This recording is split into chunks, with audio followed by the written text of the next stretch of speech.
네, 안녕하세요. 저는 54세고요.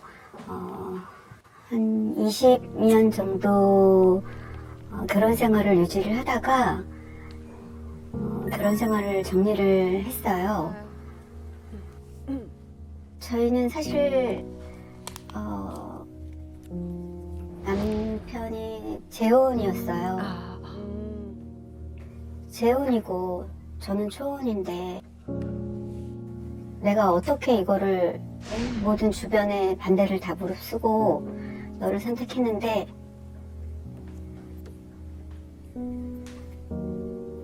다른 것도 아니고 여자 문제로 이렇게 나를 배신을 했는지 잘못했어. 그건 일로 만난 거야. 아무것도 아니야. 그랬구나. 당신밖에 없어. 이런 뻔한 얘기. 처음에는 굉장히 많이 뭐 때문에 이러냐, 왜 이러느냐, 뭐 개선하자, 뭐 상담도 받아보자.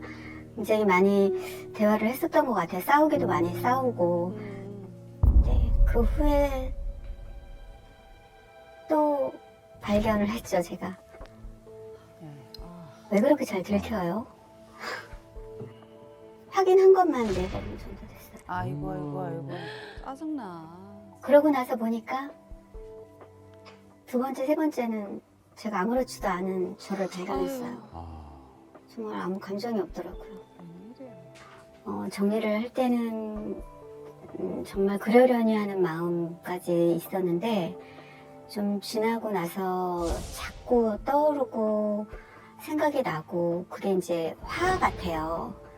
분노 같은데 불쑥불쑥 떠오르는 그 분노가 저를 굉장히 많이 힘들게 하고 그리고 앞으로 제가 어떻게 하는 게 맞는지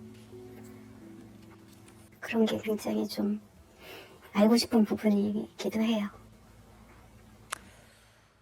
20년 넘게 결혼 생활을 해왔는데 남편의 배신으로 결국 이렇게 됐어요. 근데 생각할수록 허탈감, 분노감 네. 이런 게 이제 밀려오는 상황인 것 같아요. 진짜 화나요. 그 사연자분 결혼 생활 20년 정도 하셨다고 했는데 한 30대 초반에 결혼하신 것 같아요. 본인은 초혼이었고 상대는 재혼이었다. 그럼 주위에서 많이들 말렸을 것 같아요. 그렇잖아요. 아우 너 이쁜 나이에 무슨 재혼한 남자랑 결혼해. 아우 그냥 생각 바꿔. 막 주위에서 되게 말이 많았을 거예요. 그럼에도 불구하고 난 이 사람을 믿어. 사랑해. 그 마음 하나로 결혼했는데 외도로 배신을 또 배신을 몇 번 배신을 그러면 상처가 나 너무 클 것 같아요. 너무 제가 화가 나거든요 지금. 이게 우리 자주 하는 얘기 있죠. 사람 고쳐 쓰는 거 아니다. 맞아요. 그래. 네. 한 번 잘못한 사람은 또 비슷한 잘못을 계속 할 수밖에 네네네. 없다라고. 지금 좋아하는 말은 아닌데 이런 사연들을 보면은 역시 사람 고쳐 쓰는 거 아니다라는 네. 생각이 듭니다. 근데 이 사연자분께서 뭐 다 알고 계셨을 거예요. 근데 이제 뭐 남편이 외도를 하고 그랬을 때 좀 자기만 너무 고립되지 않을까, 주변 사람들한테 좀 창피한 거, 그래, 맞아. 이혼하고 그런 막 생각. 그러면은 뭐 이런 것 때문에 주변 시선이 좀 두려워서 상황 그냥 어떤 뭐 거야? 4번을 이렇게 보면서도 그냥 견디신 것 같은데 하여튼 좀 마음이 많이 안 좋으실 것 같습니다. 진짜. 맞아요. 근데 이 사연자가 이혼을 선택한 이후에 그 허탈감, 분노 이런 게 이제 밀려온다 이런 얘기인데 네. 이런 감정이 뒤늦게 오는 걸까요? 참 인생이 이상합니다. 억울함이나 후회나 분노는 꼭 한 발 늦어요. 그게 왜 하필 그 시점에 정말 화를 내야 될 때 그리고 감정이 올라올 때 쏟아놔야 될 때 왜 그때 안 올라오는가 급한 불이 있거든요. 이 당장에 처리해야 될 혹은 뭐 이 관계를 계속 유지해야 되나 말아야 되나 더 큰 불이 있기 때문에 그때는 경황이 없었던 거예요. 근데 이제 빈자리가 딱 나기 시작하면 그 빈자리가 무엇으로 채워지느냐가 되게 중요한데 이때 하필 우리에게 마치 그 감정들이 한꺼번에 밀물처럼 밀려오게 되는 건데요. 이런 걸 우리가 지연된 정서 반응이라고 불러요. 내가 원래 그때 느끼고 알았어야 할 그 감정이 뒤로 늦춰졌다가 나중에 밀려오는 거거든요. 근데 먼저 제가 제일 먼저 말씀드리고 싶은 건 뭐냐면 이건 본인이 못난이라서 감정 처리를 못해서 그런 게 아니에요. 다 그래요. 아. 대부분의 사람들 큰 충격을 받고 그때 어쩔 줄 몰랐던 사람들이 경험하는 공통적인 반응이기 때문에 이건 내가 바보 같아서 느낀 감정도 아니고요. 내가 어떤 뭐 잘못을 크게 해서 느낀 잘못이 아니라는 거 그거 제일 먼저 말씀드립니다. 네. 그런데 교수님, 사연자분이 이제 첫 번째 외도를 알게 됐을 때 그때는 막 뭐 눈물도 나고 마음도 힘들고 여러 가지 뭐 상담을 통해서 관계 회복에 대한 노력도 하고 이랬거든요.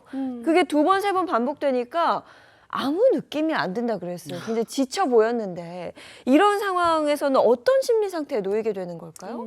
우리가 이렇게 반복적으로 외도를 하는 배우자를 둔 분들은 전 이렇게 얘기합니다. 불탔다. 마치 무슨 크게 화상을 입은 것처럼. 그런데 워낙에 큰 화상을 입은 분들은 나중에 손가락 끝, 발가락 끝 조금 이렇게 된 것 같은 느낌은 이 감각적으로 그 전 감정만큼 크질 않아요. 이걸 둔감화라고 부릅니다. 근데 생각해 보면 둔감하다 그래서 안 아픈 건 아닌데 맞아요. 초기에 있던 일들이 워낙에 컸기 때문에 아. 두 번째, 세 번째 대해서는 이 감정을 동일하게 느낄 새도 없을 뿐더러 느끼고 싶지 않은 것도 있고요. 실제 덜 느껴지는 것도 있어요. 그래서 외도를 오래 한 배우자가 나중에 상담을 해보면 웃으면서 얘기를 해요. 내가 이렇게 고통을 겪었습니다라고 하면서 본인 삶을 웃으면서 얘기하는데 내 인생이 불살라진 그 상황에 웃으면서 이야기할 정도가 됐다는 얘기는 수많은 사건들이 있었다는 얘기예요. 엄청난 인생의 고통 속에 시달렸다가 누군가에게 그 한마디 던지는 게 하도 어이가 없고 허탈하기 때문에 나오는 그 상황이라 그 마음 역시 허탈합니다. 그 마음 역시 어마어마한 박탈 끝에 생겨난 약간 이 반대 반응이다라고 생각하시면 되는데요. 근데 중요한 건 이건 지금 첫 번째 반응, 두 번째 반응에 해당이 되는 거고요. 처음에 화가 불같이 일어났죠. 나중에 허탈하죠. 나중엔 자기 의심이 일어납니다. 내가 무슨 문제가 있어서 저 사람이 계속 그렇게 그런가? 아닌데. 내가 어떤 뭐 잘못을 했고 혹은 뭐 내가 잠자리를 덜 해서 그런가? 아니면 내가 뭐 살이 쪄서 그런가? 이런 자기 의심 속으로 들어가는데요. 이건 반복적인 문제를 일으킨 그 당사자의 문제지 그 피해를 입은 그 배우자의 이야기가 아니라는 거 그거 꼭 말씀드려요. 네. 제가 요 사연을 제가 남자 입장에서 조금만 좀 들여다 보니까 네. 이 처음 외도가 들켰을 때 네. 남자 입장에서도 처음에는 되게 좀 움찔했을 것 같아요. 좀 겁이 나고 그랬을 것 같은데 이거 빨리 수습해야겠다 뭐 이러면서 그 아내분께 뭐 당신 없이는 못 살아 나 진짜 안 그럴 거야 뭐 이렇게 다 했겠죠.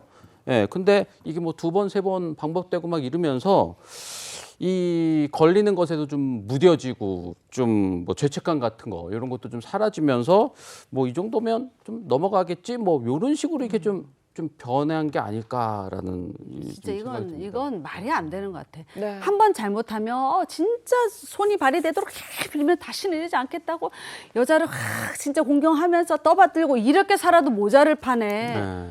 똑같은 잘못을 또 하고 또 하는 거잖아요. 이거는 그냥 배우자를 무시하는 거 완전. 맞아요. 똑같은 거 잘못했으니까. 이건 있을 수도 없는 거고 가정을 완전히 그냥 무시해버리는 거예요. 정말 나쁜 사람이에요. 근데 이 사연자분은 이혼을 선택했어요. 그런데 그 이후에 불쑥불쑥 그죠. 그 분노가 치밀어 오르고 내가 감당이 안 되고 막 이러는 것 같고 지금 사연을 보내주신 거 보니까 이럴 때 나를 어떻게 이 감정을 다스려야 되느냐 이런 의문, 이런 궁금증도 말씀하신 것 같아요. 네. 근데 우리가 이제 이혼을 선택한 분들도 계시지만 사실 남편 혹은 아내가 외도를 했을 때 그 이혼이 또 쉽지가 않아요. 근데 이제 어쨌든 애들이 있고 그러니까 살아보려고 하느라 빠르게 용서하는 분들 계시거든요. 이거 저 이렇게 부릅니다. 값싼 용서다. 이거 상대방이 처음엔 뭐 온 손이 발휘되도록 빌고 뭐든 하겠다, 뭐 각서도 쓰고 별의별 거 다 하거든요. 사람이라는 게 어떤 것에 큰 타격을 입게 되면 이게 어느 정도 해소될 때까지 상당한 시간이 걸립니다. 그 회복의 순간 동안에 이 잘못을 한 사람은 용서의 마음을 가지고 용서의 행위를 하면서 그 시간을 같이 버텨줘야 되는 거예요. 근데 이게 용서가 빨라지면 두 번째 잘못은 더 빠른 속도로 발생하는 거죠. 이래서 사실상 외도가 반복되는 경우도 굉장히 많거든요. 그런데 문제는 이제 이혼을 했어요. 네. 이혼을 한 다음에도 미칠 것 같아. 내가 막 등신 같고 아유. 나라는 사람의 지난 삶이 너무너무 아깝고 맞아요. 이런 사람을 만난 내가 처음 첫 발을 잘못 디딘 게 잘못이고 누군가는 하늘에서 신호를 줬다고 하는데 그 신호를 캐치하지 못한 건 다 내 잘못이 아닌가 이런 생각이 드는데 어쨌거나 우리가 무엇이 어느 지점에서 어떻게 잘못됐든지 간에 이걸 우리가 트라우마라고 부르는 거죠. 트라우마라는 말은 뭐냐면 정신적 외상이란 뜻이에요. 우리가 정신적으로 큰 타격을 입어서 우리 안쪽에 흠이 나고 까지고 그리고 부러지고 이런 것이 내 안쪽에 내상이 생긴 거거든요. 그렇죠. 이런 것들이 생기면 이게 심각해지면 1년이 지나도 2년이 지나도 3년이 지나도 내 안쪽에 그 과거 일들이 자꾸 올라오면서 내 일상을 방해하고 내 인생을 무너뜨리는 상황이 생겨나요. 이걸 우리가 외상 후 스트레스성 장애라고 부르는 겁니다. 영어로는 PTSD라고 요새 많이 들어보셨죠? 네. 이게 무슨 인생의 교통사고가 한 번 났을 때 예를 들어서 저도 옛날에 정면 충돌 사고가 있었는데 3년 지나서까지도 그 앞에 유리가 퍽 터지는 현상이 생겨나더라고요. 걸어가는데도. 마찬가지로 우리 인생의 거대한 외상은 우리에게 이렇게 인생의 거대한 교통사고의 후유증처럼 몇 년 후에도 나타날 수가 있어요. 그래서 이런 경우는 사실 그 과거의 공포나 어려움과 분노가 한꺼번에 올라와서 주체가 안 될 경우가 많이 있거든요. 이걸 흔히 뭐라 그러냐? 정서 매몰이라고 불러요. 정서가 내 과거에 매몰돼서 현재를 못 살게 하고 또 앞으로도 살기 굉장히 어렵게 만드는 거라 이거는 꼭 치료를 받으셔야 됩니다. 더군다나 이 오래된 상처가 반복된다? 이건 내가 이미 나를 컨트롤하기 어렵다는 거거든요. 물론 시간이 굉장히 중요한 고약이 되고 명약이 되긴 하지만 우리의 일상을 우리가 아프면 감기 걸리면 열어야지 약 같이 먹어가면서 맞아요. 그렇게 일상을 유지하잖아요. 그런 것처럼 나라는 사람의 삶도 한번 정리하고 동시에 내가 가지고 있는 현재의 삶도 유지하기 위해서 꼭 전문가 한번 만나보시길 바라고요. 그럼에도 불구하고 나 전문가 만나기 조금 어려워하는 분들 계세요. 네. 그럴 땐 저는 탈출 루틴이라는 걸 권합니다. 탈출 루틴이라는 건 뭐냐면 나를 지금 붙잡아 주고 있는 이 감정을 빠르게 해소하기 위해서 뭘 해야 되는가?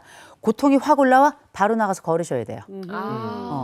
내가 너무 고통스러워? 그럴 땐 나만의 위로 장소가 하나 있어야 돼요. 그래. 힘들어? 그 장소가 괜찮아. 힘들어? 그 장소가 괜찮아. 힘들어? 그 장소가 괜찮아. 나중엔 힘들어? 그 장소만 생각해도 괜찮아져요. 이게 스스로 나의 마음 근육은 이렇게 대단한 방식이 아니라 이런 방식으로 만들어 가는 거거든요. 그래서 잊지 마시고 너무 심각할 경우 반드시 전문가 상담 받으시고 그게 아니라 통제가 될 정도다 싶을 땐 이렇게 탈출 루틴을 나만의 방식으로 만들어 가시기를 꼭 권해드립니다. 네, 나만의 탈출 루틴, 나만의 회복 루틴을 만드는 게 굉장히 중요할 것 같은데요. 그런데 우리 사연자분이 걱정하는 건 뭐 이런 감정을 다스리는 부분만 있는 것 아니라고 합니다. 또 다른 어떤 걱정이 숨어 있는지 직접 들어보시죠. 주변에서 왜 정리를 깔끔하게 하지 못하느냐. 명의 문제가 있어요. 그 사람이 제 그 명의로 사용하고 있는 게 있어서 그걸 정리하지 않는 한 계속 이제 소통을 할 수밖에 없어서 사업체가 그렇게 돼가지고 그것도 빨리 좀 정리를 해달라고 부탁을 하고 저도 나름 노력을 하고 있는데 자꾸 이렇게 똑같은 거 오면 뭔가 가슴이 쿵 떨어진다 뭐 그런 감정이 아직도 있고 근데 좀 솔직히 좀 두려운 부분도 있어요. 요즘에 좋지 않은 뉴스들도 이렇게 있고 하다 보니까 아내를 찾아가 무참히 살해한 60대 남성이 나는 잘했다, 미안한 게 없다는 4년 전 이혼한 뒤에도 끊임없이 협박에 시달렸습니다. 경찰 신고나 법원의 접근 금지 명령에도 소용없었습니다. 개인적인 일이긴 하지만 사정이긴 하지만 혼자예요. 거의 부모님이라든가 뭐 솔직히 그 울타리가 없어서 좀 많이 두려운 것도 좀 있고요. 뭐가 됐든 사람을 우선 만나야 뭐 방법이든 그게 뭐 치유든 뭐 앞으로 나아갈 수 있을 텐데 잘 못 믿겠어요, 사람을. 다시 상처받을 것 같은 거에 대한 두려움이죠. 남자를 솔직히 믿기가 좀 힘들고. 제가 제 마음을 닫고 있더라고요. 어떤 사람을 만나서 또 상처를 받으면 어떻게 하지? 그땐 또 어떻게 극복을 해야 될까? 그런 게 가장 큰 것 같아요. 이게 이혼 자체도 힘든데 명의 때문에 얽혀 있는 부분이 있어서 계속 마주해야 한다. 이것도 굉장한 고통이거든요. 근데 사실 잊을만 하면 연락 오고 잊을만 하면 연락 오고 이거 보통 쉬운 일 아닙니다. 이런 속사정 가까운 사람에게조차도 쉽게 하지 못하거든요. 네. 그렇다고 무슨 단체방에다 제가 명의 때문에 이러니까 저한테 더 이상 이런 얘기 하지 말아주세요, 여러분들. 뭐 이럴 수도 없잖아요. 왜 깔끔하게 정리 못했냐, 왜 자꾸 연락하고 지느냐, 이렇게 자꾸 얘기 들려오면 정말 힘들 것 같아요. 이 명의라는 게 그것 때문에 어쩔 수 없이 얽혀 있어서 일을 계속 할 수밖에 없는 상황이라는 걸 모든 사람들한테 얘기를 해줄 수도 없는 상황. 그렇죠. 네, 맞습니다. 이 사실 뭐 제 주변에도 이혼한 부부들이 꽤 있긴 하지만 예, 이게 다 아이 때문에 어쩔 수 없이 이렇게 만나고 그런 것도 그러면서 있고. 되게 좀 불편해하고 뭐 이러더라고요. 근데 여기서처럼 이렇게 명의 문제가 얽혀 있다 보니까 이 본인이 끊고 싶어도 이게 끊기지 않는 이 명의라는 뭐 어떤 명의인지는 모르겠지만 이렇게 네. 있는데 이게 빨리 해결돼야지 그 남편분이랑 예, 거리두기. 좀 잘 좀 그치. 거리두기도 뭐 이렇게 좀 깔끔하게 해결되고 뭐 이러지 않겠습니까?